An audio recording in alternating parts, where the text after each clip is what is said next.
प्रिय छात्रों, आज आप लोग इस पीरियड के अंतर्गत सिंथेसिस ऑफ सेंटेंसेस पढ़ेंगे। इसके पहले आप लोग डायरेक्ट एंड इनडायरेक्ट नरेशन पढ़ चुके हैं और आज का चैप्टर है सिंथेसिस ऑफ सेंटेंसेस। सिंथेसिस का तात्पर्य है दो या दो से अधिक वाक्यों को मिलाना। दो या दो से अधिक सिंपल सेंटेंस को एक में मिलाने की जो प्रक्रिया होती है, यही प्रक्रिया सिंथेसिस कहलाती है। इस प्रक्रिया के अंतर्गत दो या दो से अधिक सिंपल सेंटेंस को मिलाकर हम एक सिंपल सेंटेंस बनाते हैं, अथवा दो या दो से अधिक सिंपल सेंटेंस को मिलाकर हम एक कॉम्प्लेक्स सेंटेंस बनाते हैं, अथवा दो या दो से अधिक सिंपल सेंटेंस को मिलाकर हम एक कंपाउंड सेंटेंस बनाते हैं। उदाहरणार्थ आप लोग देखें,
ग्रामर पढ़ा का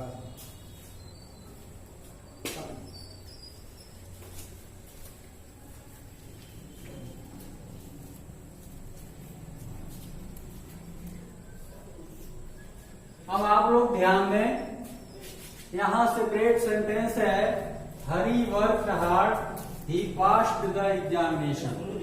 ये रहा सेपरेट सेंटेंस।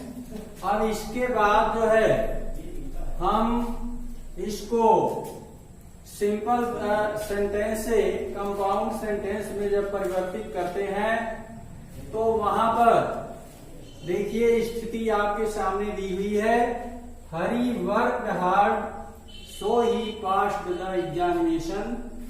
इस तरह से यह कंपाउंड सेंटेंस बन जाता है। फिर दूसरा जो है कॉम्प्लेक्स सेंटेंस हम बनाते हैं, Hari passed the examination because he worked hard. ये हो गया आपका कॉम्प्लेक्स सेंटेंस। और तीसरा है on account of hard work Hari passed the examination.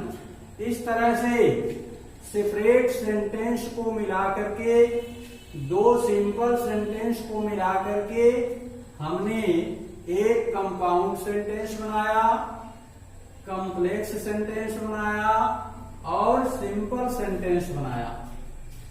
इसी प्रकार की जो प्रक्रियाएं हैं, यही प्रक्रिया सिंथेसिस कहलाती है। अब सिंपल सेंटेंस बनाने के जो तरीके हैं, इसके अंतर्गत आप लोग देखें, सिंपल सेंटेंस में एक फाइनाइट वर्ब होती है। फाइनाइट वर्ब वह वर्ब होती है जो टेंस बदलने के साथ साथ अपनी अवस्था को बदलती रहती है।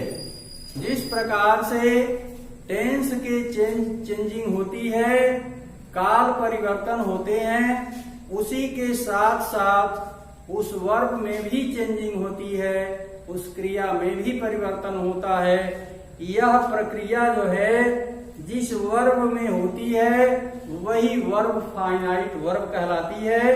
तो सिंपल सेंटेंस में एक फाइनाइट वर्ब होती है और दो या दो से अधिक सिंपल सेंटेंस को मिलाकर एक सिंपल सेंटेंस बनाते हैं। इस नए वाक्य में भी एक फाइनाइट वर्ब आती है, ऐसा आपको यहाँ पर समझाया जा रहा है।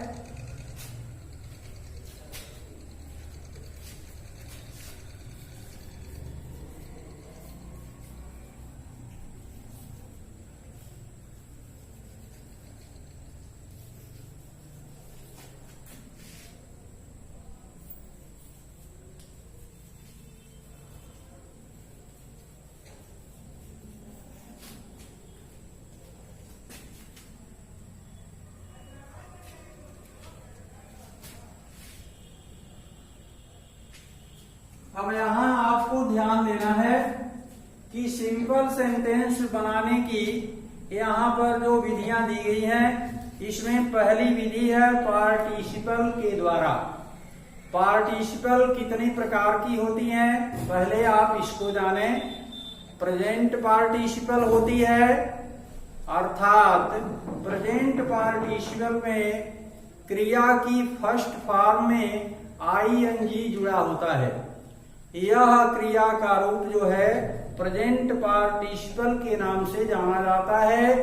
इसके बाद होता है पास्ट पार्टिसिपल, जहां पर क्रिया की तीसरी अवस्था होती है, वर्ब का थर्ड फॉर्म होता है, वहां पर पास्ट पार्टिसिपल हो जाती है। और इसके बाद होता है परफेक्ट पार्टिसिपल। परफेक्ट पार्टिसिपल में हैविंग के साथ वर्ब की थर्ड फॉर्म आती है। तो पहला जो सिंपल सेंटेंस बनाने का तरीका है, उसके अंतर्गत पार्टिसिपल के प्रयोग द्वारा हम सिंपल सेंटेंस किस तरह से बनाते हैं, इसको आप देखें। The thief jumped he ran away. अब यहां हम प्रेजेंट पार्टिसिपल का प्रयोग करते हैं। तो इस पहले वाक्य में जंप्ड दिया हुआ है, ये फाइनाइट वर्ब है। इस फाइनाइट वर्ब का फर्स्ट फॉर्म हम लेते हैं और इसमें आईएनजी जोड़ करके इसको प्रेजेंट पार्टिसिपल का रूप देते हैं।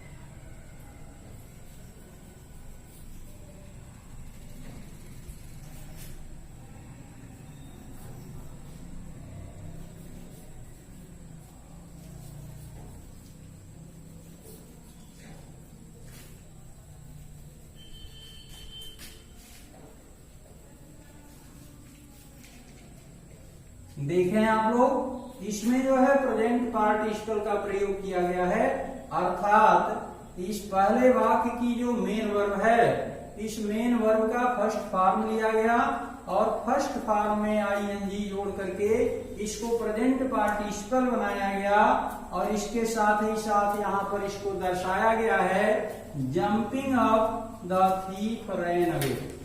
ये हो गया प्रेजेंट पार्टिसिपल का प्रयोग।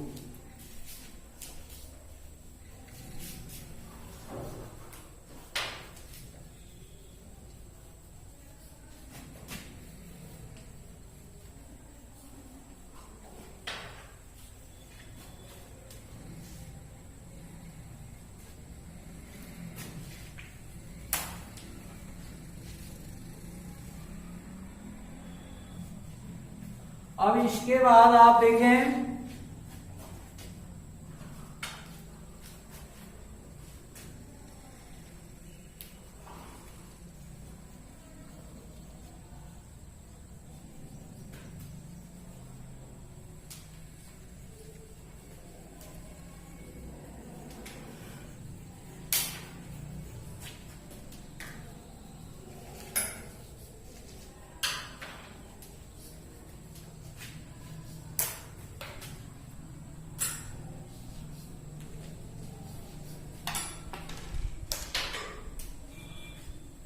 ये है separate sentence.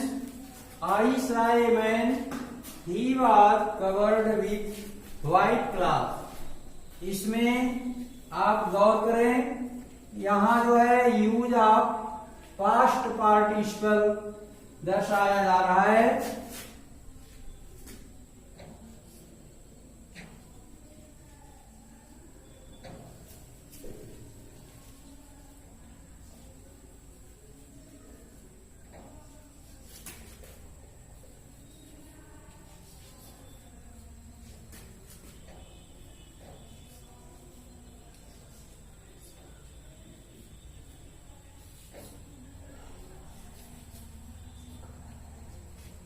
I saw a man covered with white cloth. यहां पर देखें, ये जो कवर शब्द है इसका थर्ड फॉर्म कवर्ड होता है, इसलिए इस वाक्य में जो है पास्ट पार्टिसिपल का यूज दर्शाया जा रहा है। ऊपर लिखे वाक्य का अर्थ है I saw a man, he was covered with white cloth. मैंने एक आदमी को देखा, वह सफेद कपड़े से ढका हुआ था। और यहाँ पर जब हम इसका सिंथेसिस कर दिए, वाक्यों को मिला दिए, तो अर्थ निकलता है मैंने सफेद कपड़े से ढके हुए एक आदमी को देखा। इस तरह से यहाँ पर यूज ऑफ पास्ट पार्टिसिपल होता है।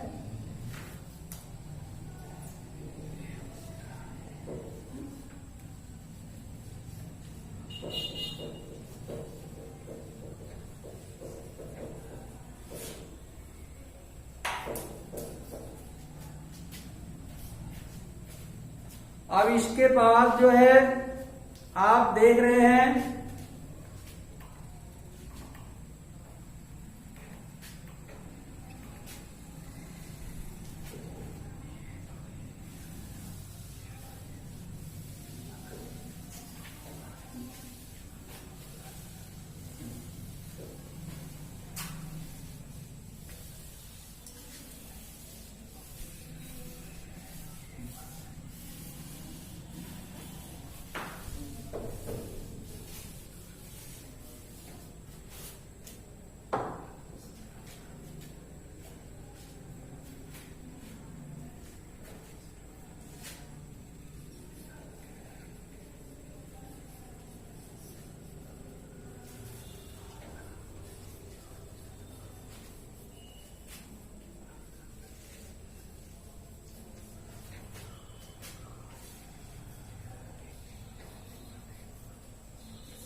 ये देखिए आप, यहाँ पर दो सिंपल सेंटेंस दिए गए हैं।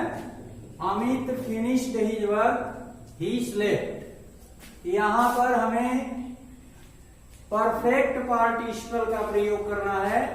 पहला प्रयोग आपने देखा प्रेजेंट पार्टिसिपल, दूसरा प्रयोग आपने देखा पास्ट पार्टिसिपल, और तीसरा प्रयोग आपके सामने होने जा रहा है परफेक्ट पार्टिसिपल, जिसमें पहले वाक्य की जो फाइनाइट वर्ब है, इस फाइनाइट वर्ब के ठीक पहले हैविंग का हम प्रयोग करते हैं।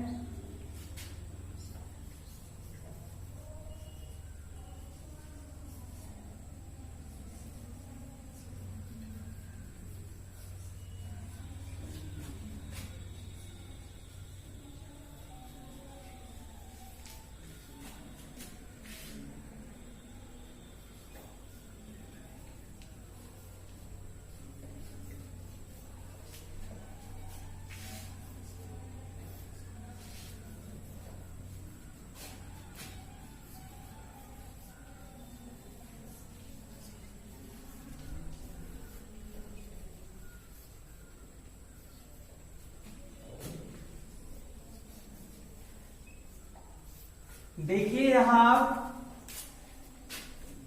Amit finished his work he slept, Amit ने अपना कार्य समाप्त कर दिया, वह सो गया। इसकी सिंथेसिस की गई having finished his work Amit slept, अपना काम समाप्त करके अमित सो गया। यहां पर देखिए परफेक्ट पार्टिसिपल का यूज हुआ है।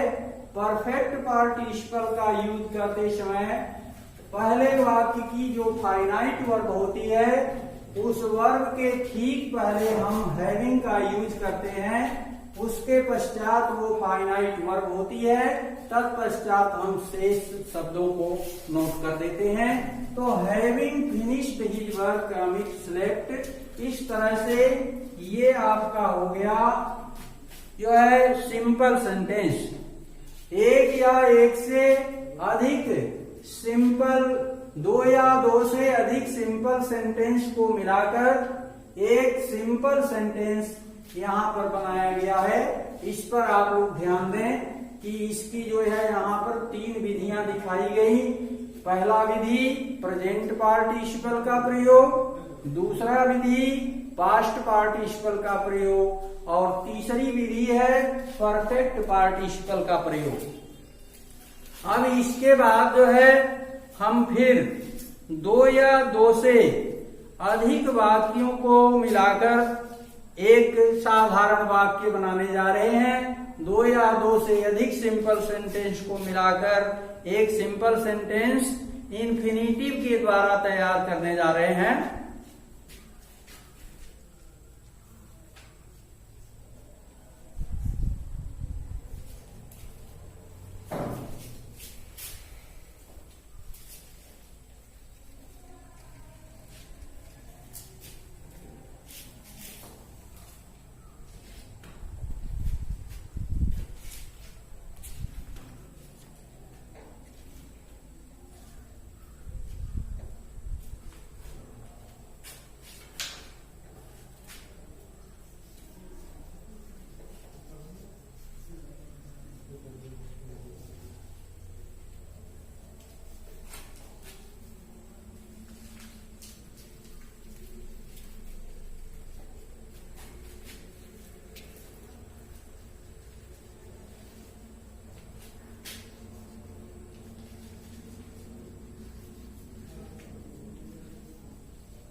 ध्यान दीजिए, Ramesh is going to Delhi, he wants to see the Red Fort. अब देखिए इसमें जहां पर हम इन्फिनिटिव का प्रयोग करते हैं, इन्फिनिटिव का प्रयोग मतलब क्रिया की वह स्थिति होती है जिस क्रिया के ठीक पहले टू को ऐड कर दिया जाता है।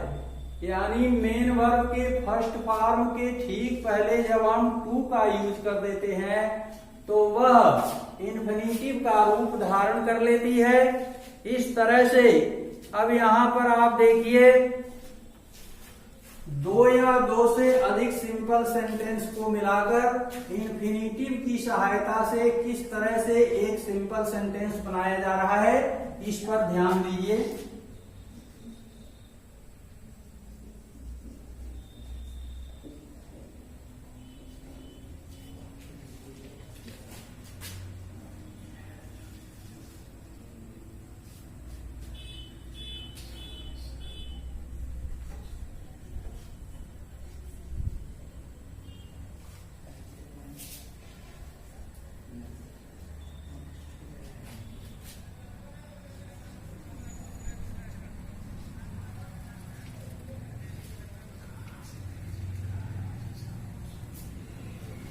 देखिए, यह आपका हो गया एक सिंपल सेंटेंस।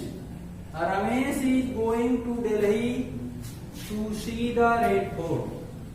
पहले वाक्य का अर्थ निकलता है रमेश दिल्ली जा रहा है, वह लाल किला देखना चाहता है।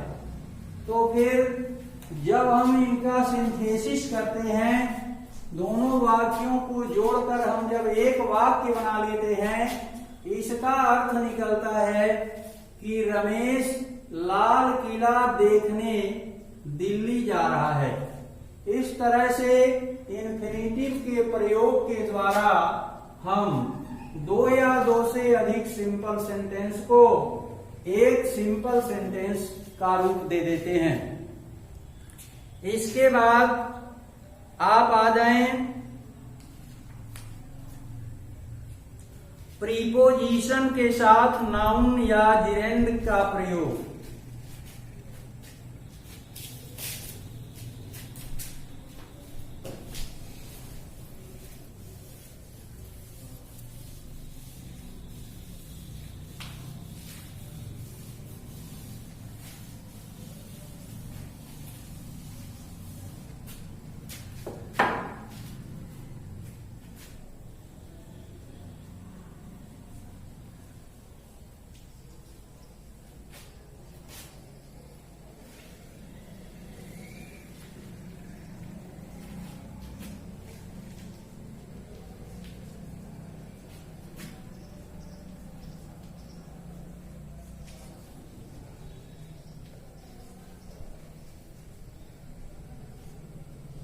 ये है यूज ऑफ नाउन और जिरेंड विथ प्रीपोजिशन।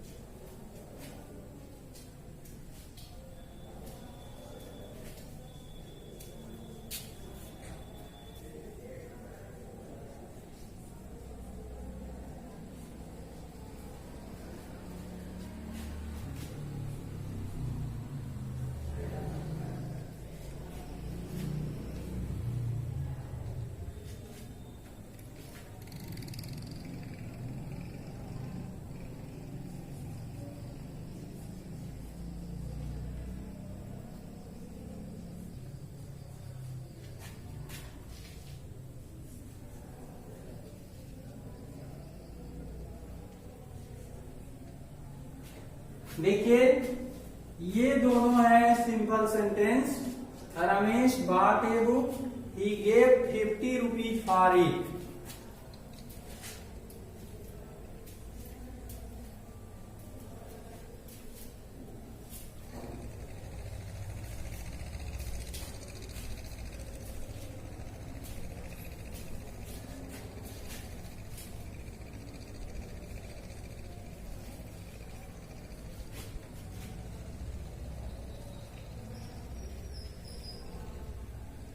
अब देखें आप, यहां पर दर्शाया गया है यूज ऑफ नाउन और जिरेंड विथ प्रीपोजिशन, मतलब प्रीपोजिशन के साथ नाउन अथवा जिरेंड का प्रयोग। जिरेंड मुख्य क्रिया का ही एक रूप है, यानी मुख्य क्रिया के पहले फॉर्म में मुख्य क्रिया की पहली अवस्था में आईएनजी जोड़ देते हैं तो वह जिरेंड का रूप धारण कर लेती है। वह वर्ब भी नाउन का ही काम करने लगती है।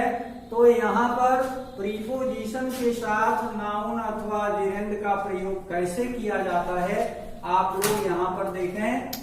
Ramesh bought a book for 50 rupees. यहाँ पर प्रीपोजिशन के साथ नाउन का यूज हुआ है। आप इसको भली भांति देखें और इस पर विचार करें।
ध्यान दीजिए, Mahesh taught me history, he gave me 5 rupees।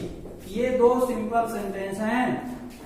अब इन दो सिंपल सेंटेंस को मिलाकर के हम प्रीपोजिशन के साथ जेरेंड का यूज करते हुए एक सिंपल सेंटेंस बनाते हैं, जहां ये आ जाता है Besides teaching history, Mahesh gave me 5 rupees।